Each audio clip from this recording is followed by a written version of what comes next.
Tente se lembrar das suas histórias favoritas, sejam elas histórias de filmes, livros ou mesmo alguma letra de música. Agora tente entender por que é que elas são suas histórias favoritas. Talvez seja porque algum acontecimento dessa história ou mesmo algum personagem tenha feito você sentir algo familiar, criando uma identificação. Agora tente se lembrar de algum momento em que você não conseguiu se sentir familiarizado com nada.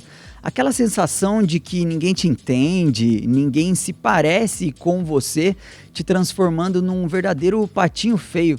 Pois é, isso é estranho pra gente, porque nós, seres humanos, temos uma empatia como uma competência neurobiológica. Eu sou a Miviki. E eu sou o Samu Strazer. E no programa de hoje a gente vai falar sobre empatia, pode ser? Pode ser.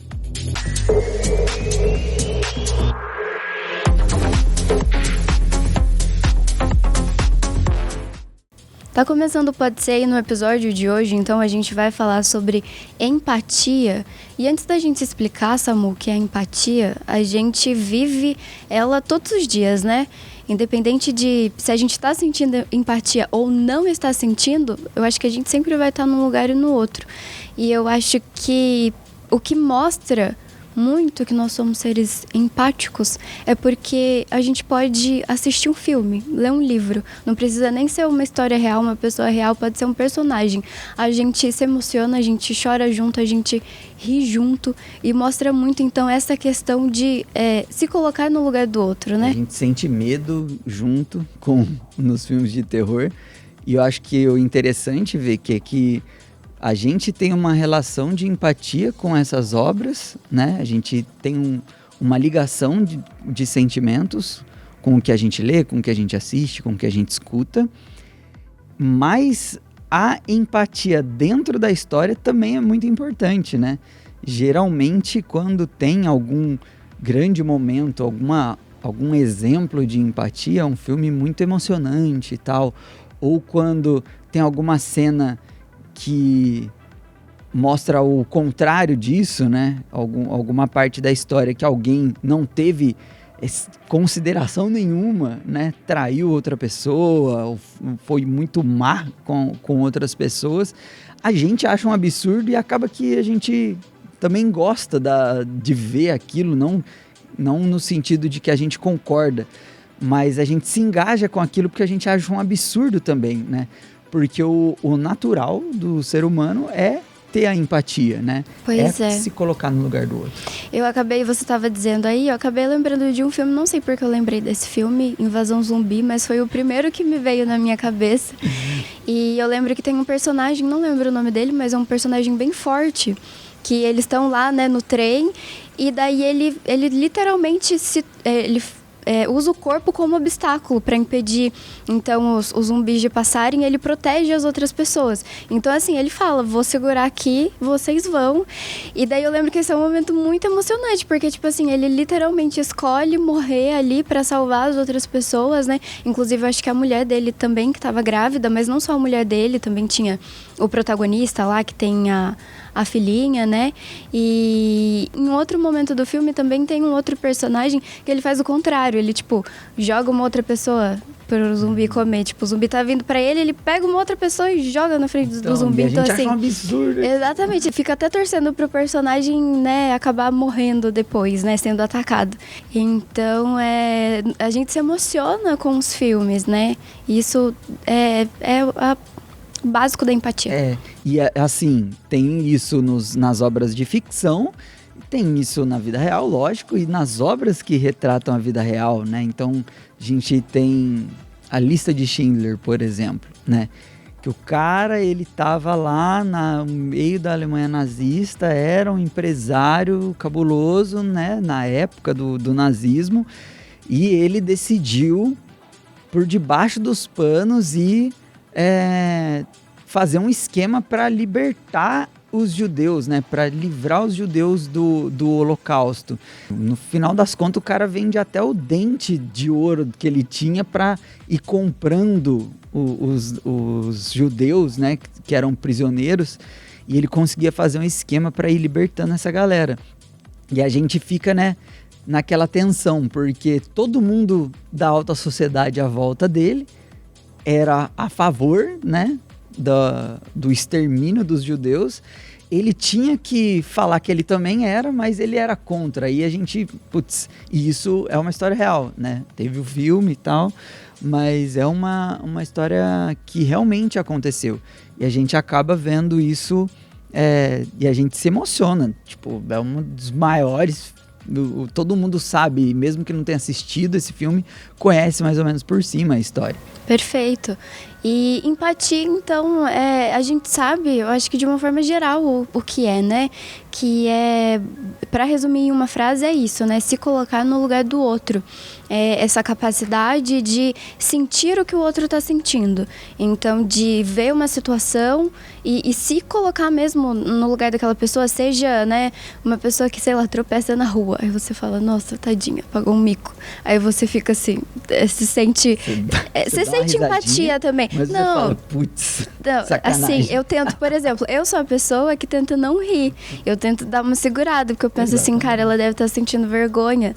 Eu, com certeza, também ia estar sentindo vergonha. Então, a gente vai tentando, né, ali se colocar no lugar de outra pessoa.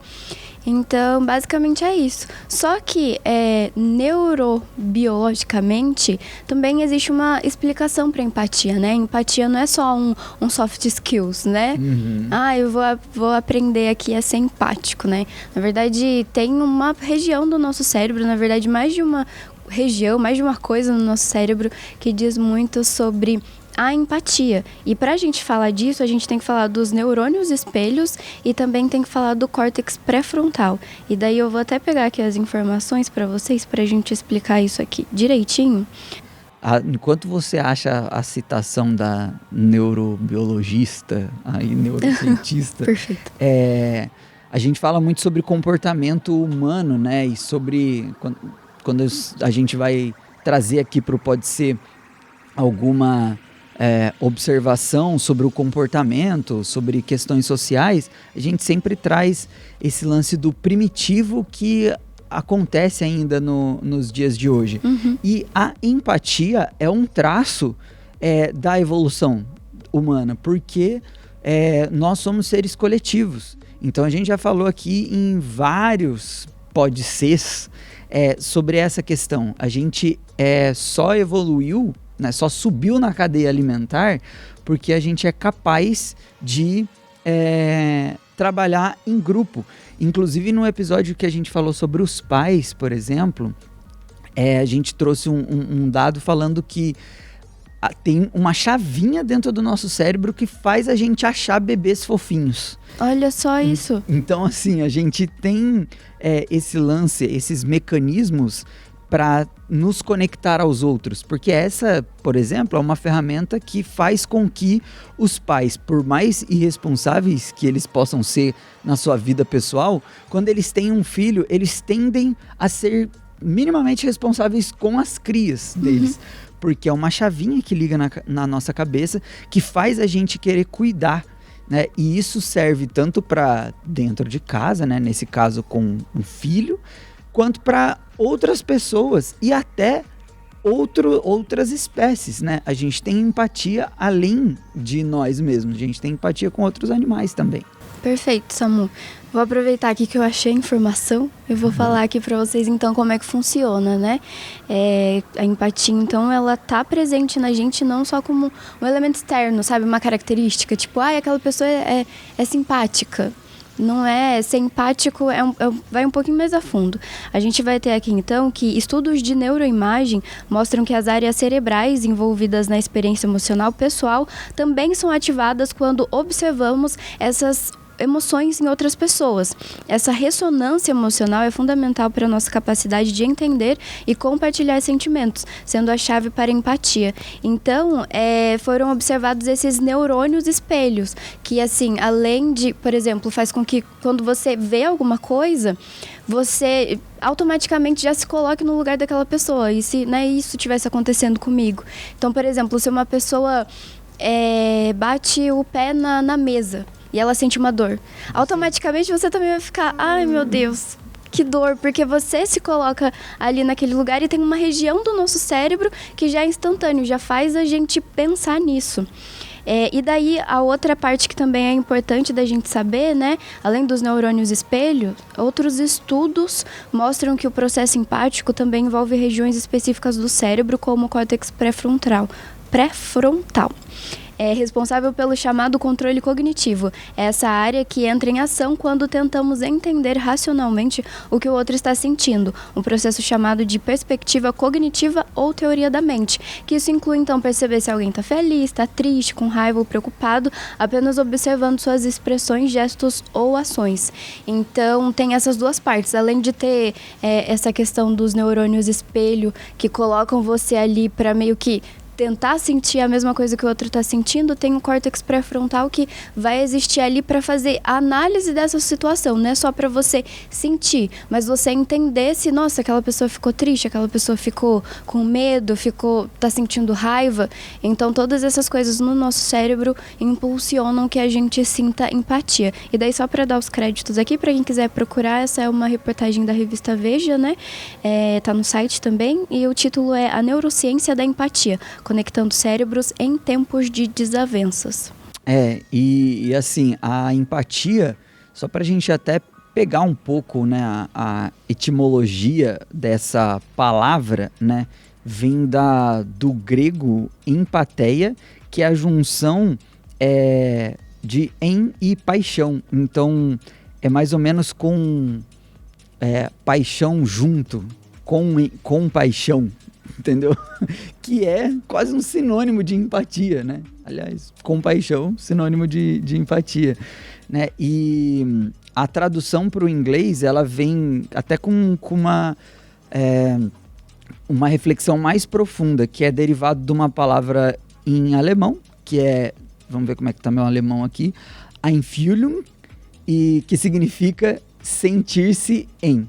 Então, no alemão, né, a palavra empatia é sentir com, né? Mas no fim das contas é tudo isso, é você compartilhar o sentimento de outro que é externo a você. Uhum. E isso é biológico também, como a Vicky falou. Mas galera, vamos fazer uma pausinha aqui no Pode Ser, depois a gente vai discutir um pouquinho mais sobre pessoas empáticas aí no mundo. A gente já volta.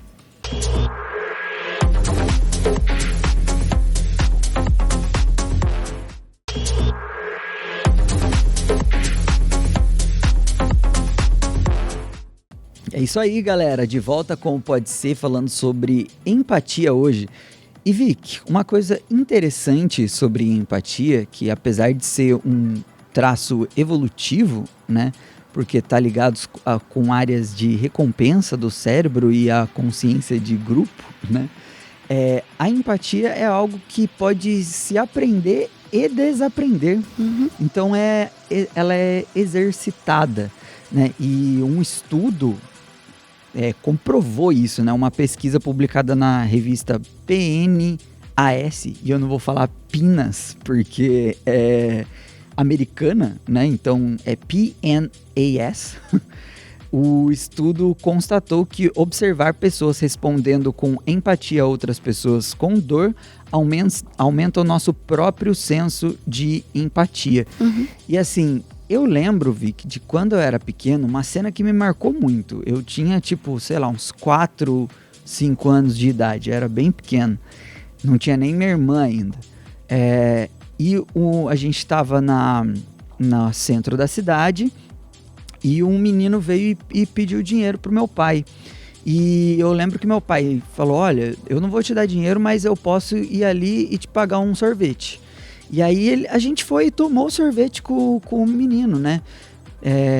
Que, enfim, não sei se era morador de rua ou de uma família mais carente. Mas isso me marcou pra caramba. Eu lembro dessa situação muito claramente na minha cabeça. Eu era bem pequeno.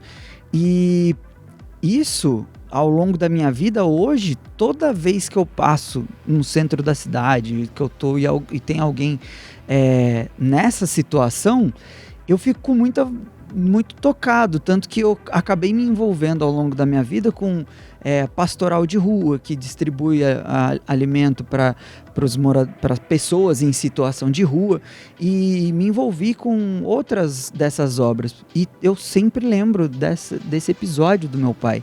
Então, a empatia, você ser empático, incentiva outras pessoas a praticar empatia.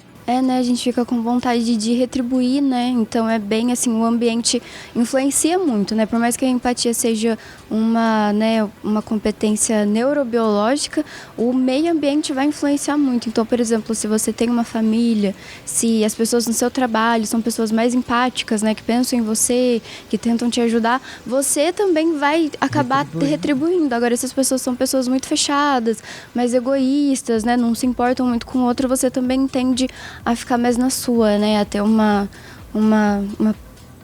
posicionamento também mais fechado, né? E é interessante que a ferramenta biológica que ativa a empatia é neurônio espelho. Então, e a empatia é um lance de espelho, né? Exatamente. Você vê e daí você vai falar, vou fazer igual, né? Aquela pessoa foi gentil, vou ser gentil com ela ajudou, vou ajudar ela também, né? Isso é muito importante. E uma coisa meio triste é que a empatia, né, como ela é uma ferramenta que faz você compartilhar os sentimentos com alguém, algumas vezes ela pode ser usada para o mal também. Então, se um grupo de pessoas ali convence, né, outro grupo de pessoas que determinada prática é certa ou é boa, a galera tende a achar que realmente é certo e é bom. Então, a gente deu o exemplo da lista de Schindler, né? Na época do nazismo, muitos alemães achavam que estava tudo certo, que realmente era uma boa prática limpar a Alemanha dos judeus, né? Isso porque um grupo levou, né, o resto do país a achar isso. Não, é exatamente isso, amor. Inclusive naquela matéria, a neurociência da empatia, que a gente citou no outro bloco, tem uma partezinha que ele fala justamente disso, né? Os cientistas, os pesquisadores vão dizer, então, que quando não tem empatia, a gente tem a desumanização, né? Porque se a empatia faz com que a gente se coloque no lugar do outro, quando a gente não se coloca, acontece essa desumanização. Então, assim, se você olha para o outro e não consegue ver um espelho, né? Se você não consegue se espelhar, não consegue se identificar, é porque você não consegue enxergar ali características parecidas, você não se familiariza. E isso abre espaço, então, para existirem, por exemplo, preconceitos, né?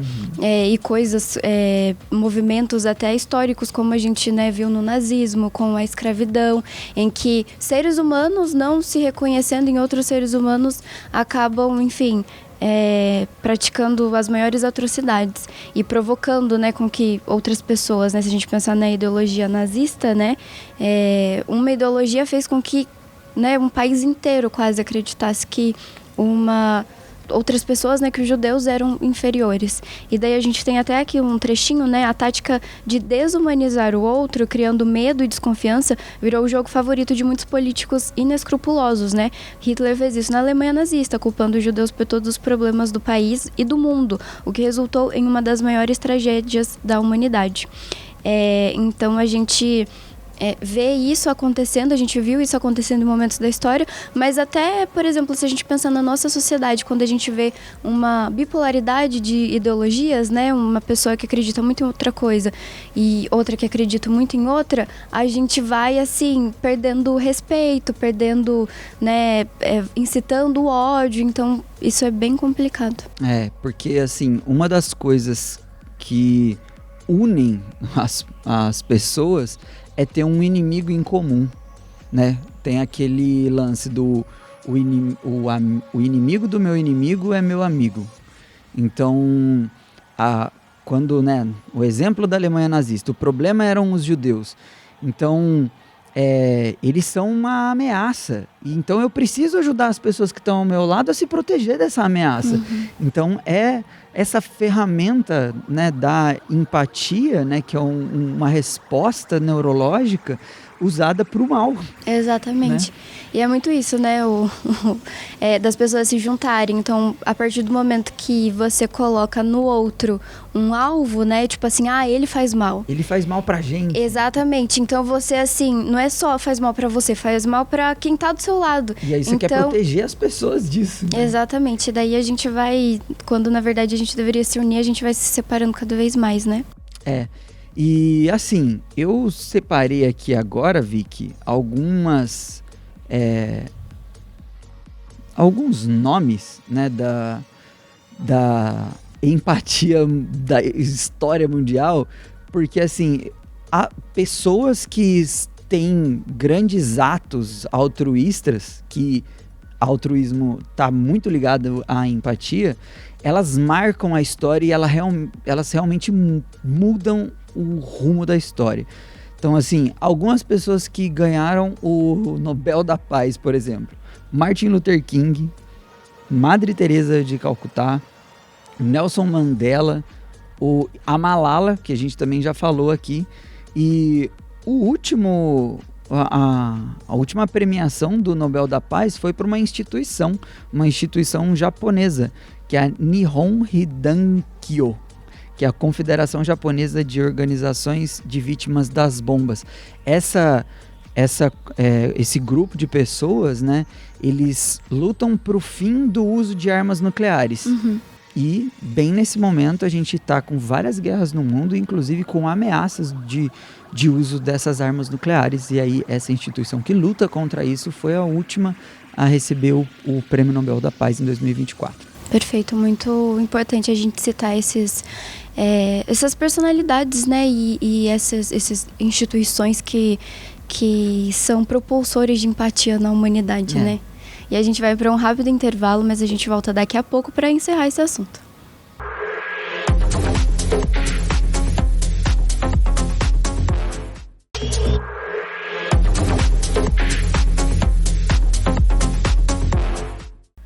E bom, já que a gente falou sobre o que é empatia, né, a gente contextualizou a empatia, então a gente percebe que ela é uma habilidade, né, extremamente necessária para a gente conservar a nossa subsistência, né, Samuel? A nossa existência, porque a gente já percebeu que quando pessoas não são empáticas, como por exemplo, se a gente pensa na Alemanha nazista, isso leva ao extermínio da nossa própria espécie, Literalmente. né? Exatamente, literalmente.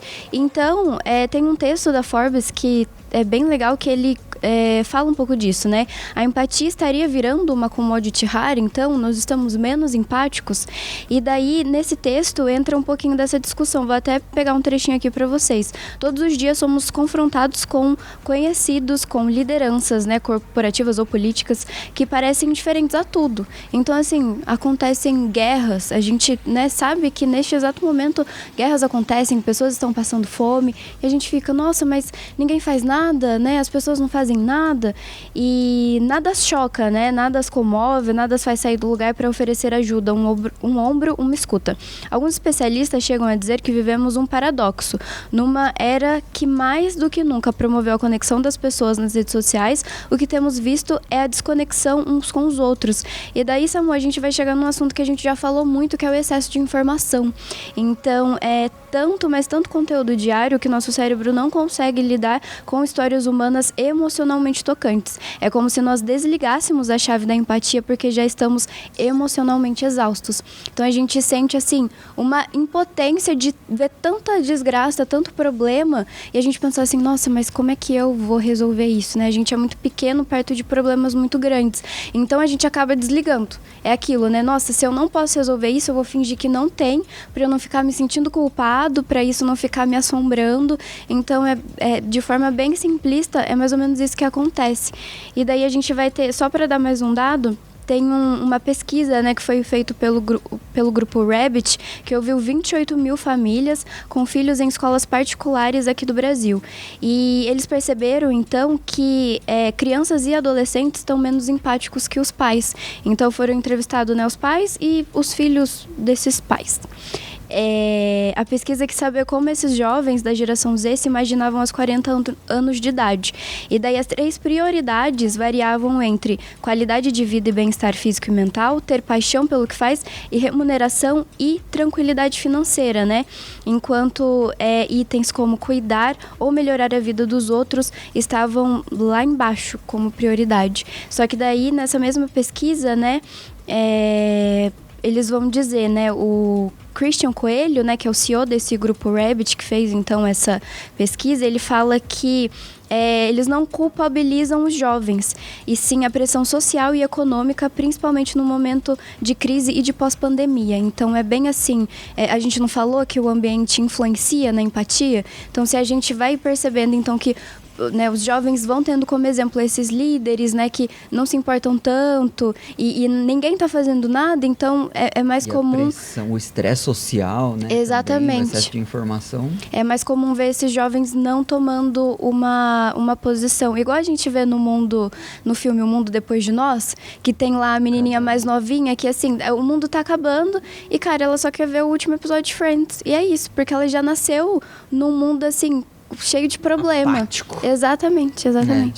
Num mundo apático. E assim, galera, só pra fechar com a cereja do bolo, pra complementar o que a Vicky disse, eu cruzei alguns dados sobre o lucro das empresas do planeta Terra com o preço para erradicar a fome. Então, assim, estamos num mundo apático, né? Mas é possível, na escala micro e na escala macro, a gente ter realmente atitudes de empatia? Se as atitudes macro influenciam as atitudes micro, né, no nosso dia a dia, será que tem como a gente ter grandes atos de empatia no mundo, né? Por exemplo, para erradicar a fome? Então, tem um estudo da Food Policy, publicado em 2021, que disse que seriam necessários de 39 a 50 bilhões de dólares por ano para erradicar a fome em 2030. Então, assim, vamos colocar o orçamento máximo, 50 bilhões de dólares por ano para erradicar a fome. E o lucro das empresas, isso é um estudo apresentado pela Oxfam, e nesse ano mostrou que nos últimos 3 anos o lucro de todas as empresas do mundo somaram, só lucro, beleza? 195 bilhões de dólares. Então, mais ou menos 65 bilhões de dólares por ano. Então, 50 bilhões para erradicar a fome e 65 milhões é o lucro de todas as empresas do mundo que a gente tem. E não é contabilizado no lucro o prolabore do dono da empresa, o salário de todos os funcionários, os gastos de operação e tudo mais. Então, assim, dinheiro por aí a gente tem, né? Falta iniciativa da galera. É isso, gente. Nosso episódio, infelizmente, já acabou. A gente vai ficando por aqui, mas acompanhe sempre o Pode Ser. Semana que vem a gente volta com mais tema pra vocês.